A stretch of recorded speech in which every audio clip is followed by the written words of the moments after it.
Welcome, welcome America, welcome world, and welcome to the first ever Dr. Sam Show, where I am your host, confidant and your best friend in the whole world, where we are giving prescriptions for your heart, relationship, money, mind, and soul. Man, I'm telling you, I'm so excited about this opportunity because you and I just met and we get to spend some time together. Hey, I'm telling you, we're gonna have some great things coming out through this show. We're gonna be talking about love, relationships. We're gonna talk about a little business. We might even throw a little health at you, but we're gonna do a lot of things. We're gonna have some fun. We're gonna do some preview. But I'm telling you, this is the show that you need to follow. This is the show of the decade. This is the show you wanna be with because this show is entirely for you.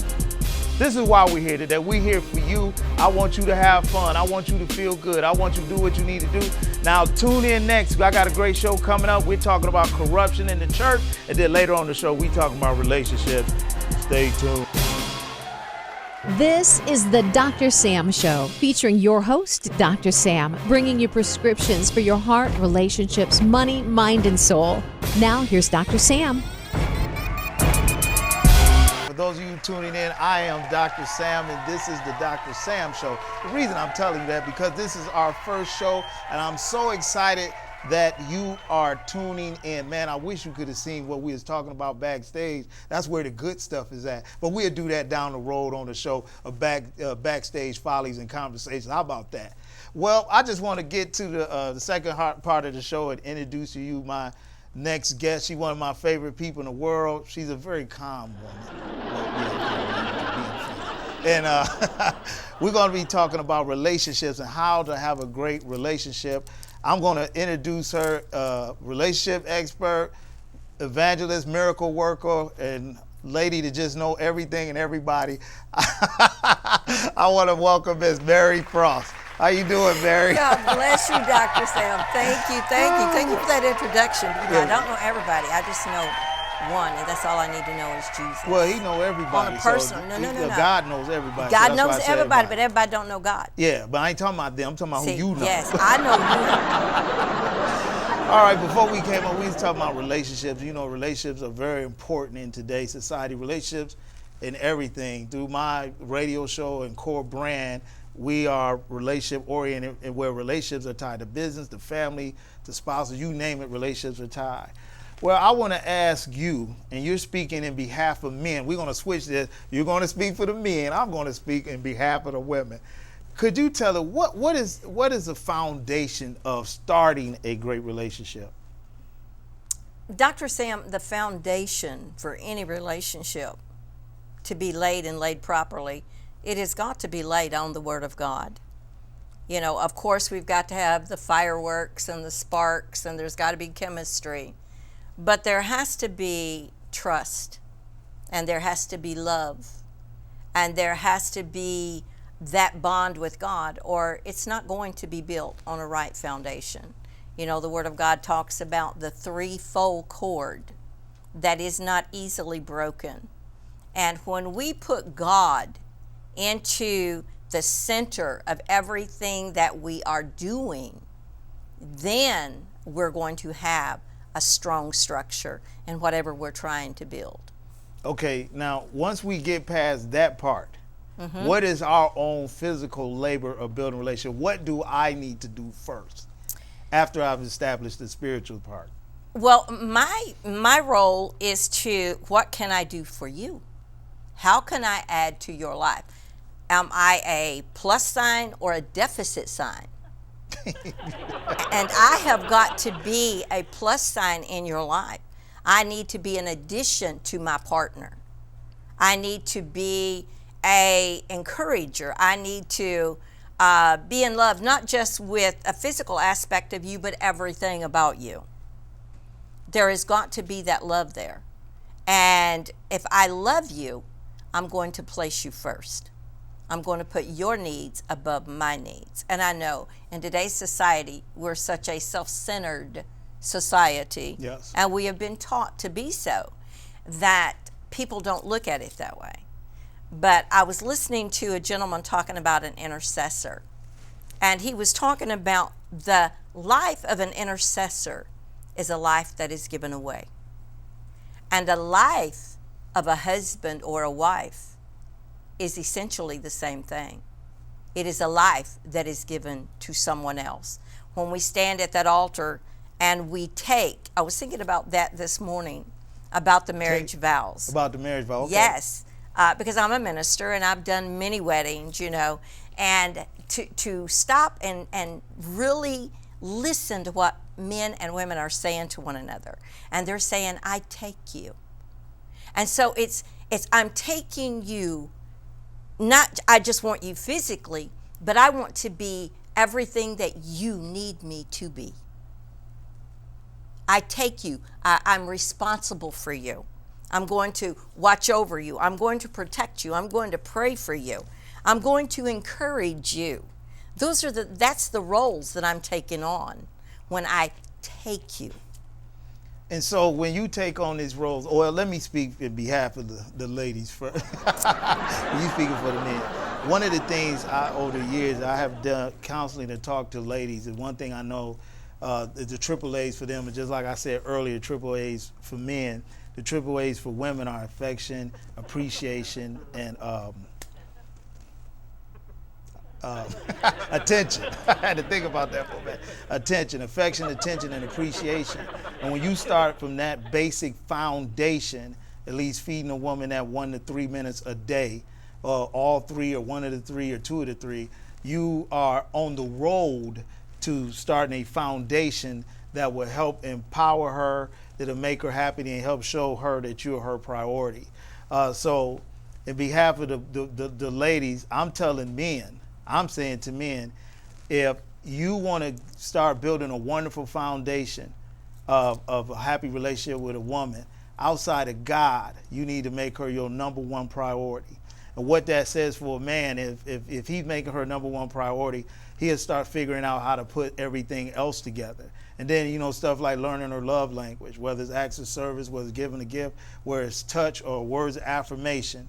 You need to learn her love language. And then you begin to build. And then, you have the communication aspect, which we're going to get into in a minute, about how to communicate. Because people always say, well, I need to communicate. Matter of fact, I put a question on Facebook not long ago, and I asked the ladies, between a hug, a kiss, sex, and communication, which one they would have. Every last one of them except one said communication was number one. And then there was one that she just said, sex, sex, sex. This is just where I'm at in my life. That's what she said. That's what she said in her text. But communication is what was important to them. But what I want to talk about and ask you about the communication part is, how do you find out your mate's communication style? Because, when people generalize communication, we just have to communicate, but it's deeper than that. It is. Because I need to know how to communicate, what communication is to you. Communication, you might be rubbing your elbow, and rubbing my arm, my hand might be communicating to me. So how do we find out how to communicate with the one we're with? Very first thing we have to do is shut our mouth and listen. And I'll vote for that. As a matter of fact, say that one more time. The very first thing that we have to do, or must do, if I'm sincerely, genuinely wanting to know you, wanting to learn you, is I have to shut my mouth and listen. I have to begin to listen to you. I have to observe you. I have to begin to take account of what I do and how you react to what I do. And that way I'm going to find out what your needs are. If I'm simply listening to conversation, I'm going to find out what your needs are. And, talking about the statement you made about what's the most important. Sex does not start in a bedroom or in an intimate state. It starts from the time you wake up in the morning and look at your spouse. It's in the kitchen, the little things that you're doing together. Monday through Monday. It's shopping. It's a look across the room. You may be at a party with 1,000 people. You know what I'm saying? And you see your partner across the room, or your husband or your wife across the room. And you can give them a look that will tell them what you're thinking. It does not. Men are visual. And of it's course. that men are visual, and it's that anticipation that women are supposed to be wise enough to build in that man. Yes. To make him want to come home to a home cooked meal. Are you campaigning for Woman of the Year somewhere in the country, in some state? Because a lot of stuff you said. Matter of fact, I'm about to go to commercial here in a minute. We gonna come back and talk about more of this, because this is one of those. I know you about to say some stuff that's gonna make some women upset, because Probably. you calling now a bunch of men will be cheering you on. I understand why you get all them inboxes. I didn't hear you. But we gonna come back. I want you to. I know what you about to dig in and say, and I want to make sure we don't miss none of it. So we're about to go to commercial break. When we come back, me and Miss Mary Frost gonna keep talking about how to make a great relationship. Man, I'm telling you, she about to make a lot of women mad. But you better be listening to her. We'll be right back. This is the Dr. Sam Show. This is your friend Dr. Sam, and I'm actually go to our website, www.thedrsamshow.us, or as I like to say, .us, because I'm feeling real friendly. Also, check me out in the Toledo Journal under the column Ask Dr. Sam. It comes out every Wednesday, where I'm giving advice for your heart, relationship, money, mind, and soul. And also check out the Dr. Sam radio show, where every Sunday from 11 a.m. to 1 p.m. Eastern Standard Time, we are also giving out relationship advice and everything you want to see here. You can check us out on a Simple Radio app, iHeart app, or go to www.107.com. Hey, I love you. Peace. I'm out. And we're back. Welcome back to the Dr. Sam Show. I am your wonderful host and friend and confidant, Dr. Sam. And we've been talking about great relationships, how to build a foundation of a great relationship. And I have to the right of me, the left of you, I have Miss Mary Frost, relationship expert, cake baker, pastor, and many other things. We having a great conversation. Mary, how are you? I'm back. Well, not how are you? I already know how you are. We're back talking about relationships. You fabulous. Yes, I'm fabulous. I believe you when you Yes. say that. You're fabulous. We were talking about relationships before we went to commercial break, and in particular communication. Yes. And how to communicate, and how you need to know what the communication is about. And you was about to embark on a journey about communication. That's why I went to commercial, because we need to hear all of this. For the women that want to get it together, and the women has been slacking. You're about to straighten it all out right now. So tell us, how do they need to communicate with their man? Well, Sam, the world has a statement that simply says, one picture is worth 1,000 words. And so therefore, communication is definitely superseded past words. Because there are times as adults that we have entered into segments of time where there were no words that were needed. No words could be spoken at that point in time.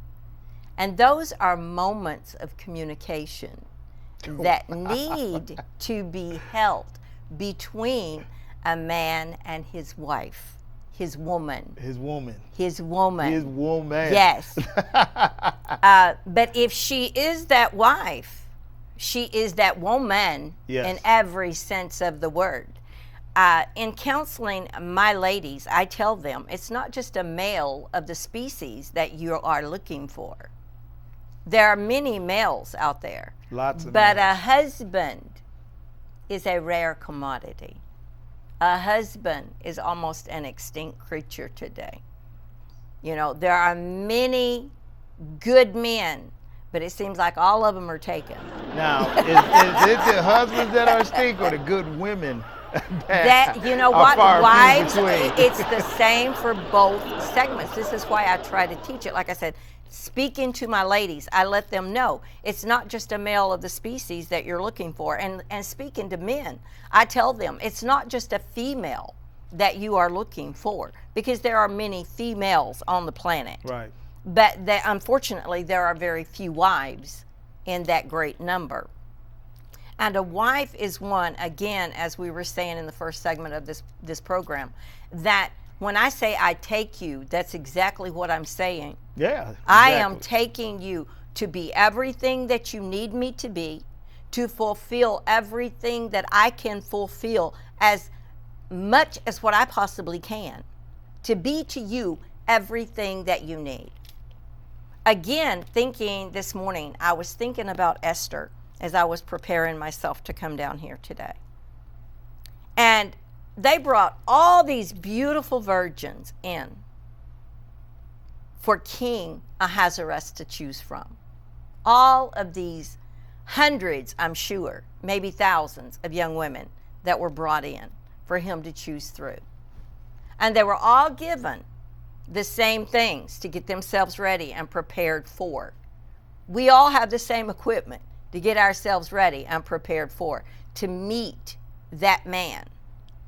Esther was chosen. She knew that he was king, and she knew that wealth is not going to impress him. All the others were coming in, strode, covered with diamonds and gold and all these other things. Esther said, just let me present me to him.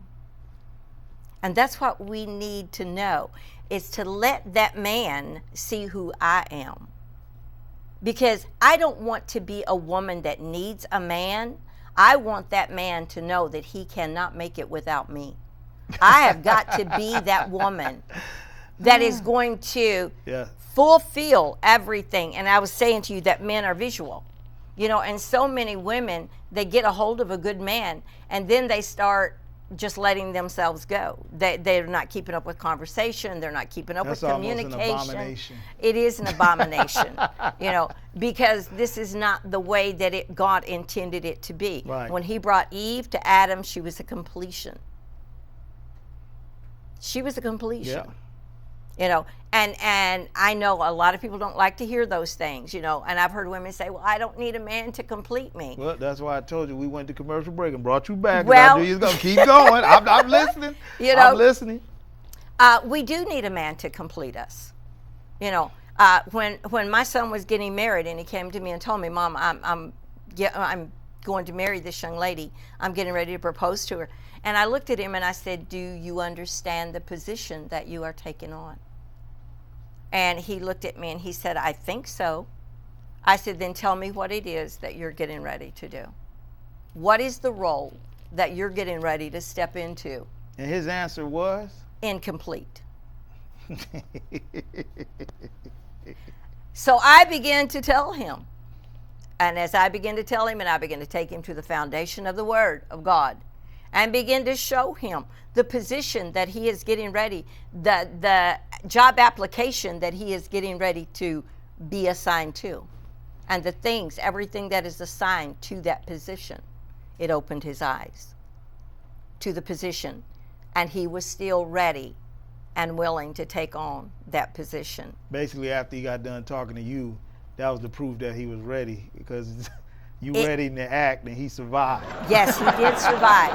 But it also, it opened his understanding, Sam, to the position that he is needing to fill. Yes. You know, it's not just a, ooh, baby, you look good, come here. You know what I'm saying? It goes much deeper than that. Now, that is a very important thing. Yes.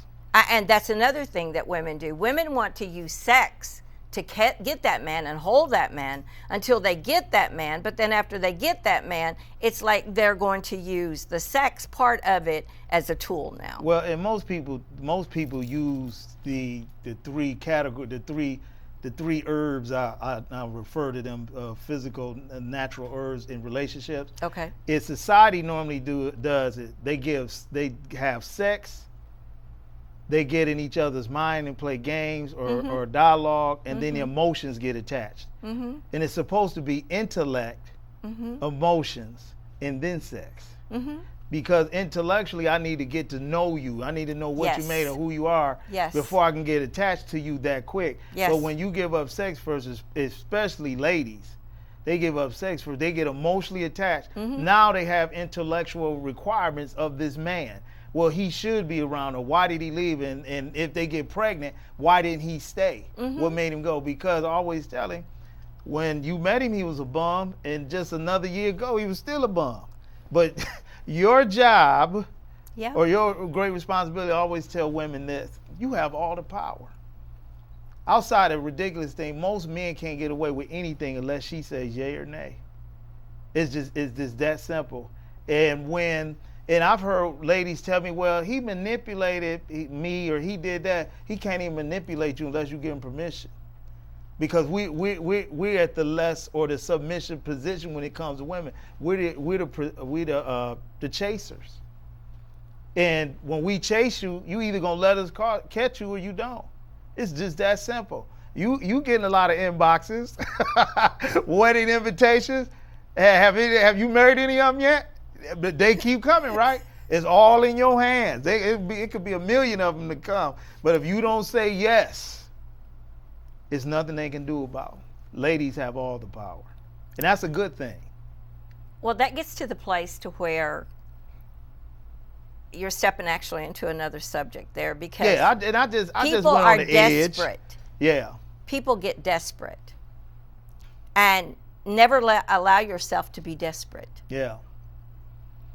Be happy. If I can't be happy with me, if I do not like my own company, how can I expect you to like my company? Of course.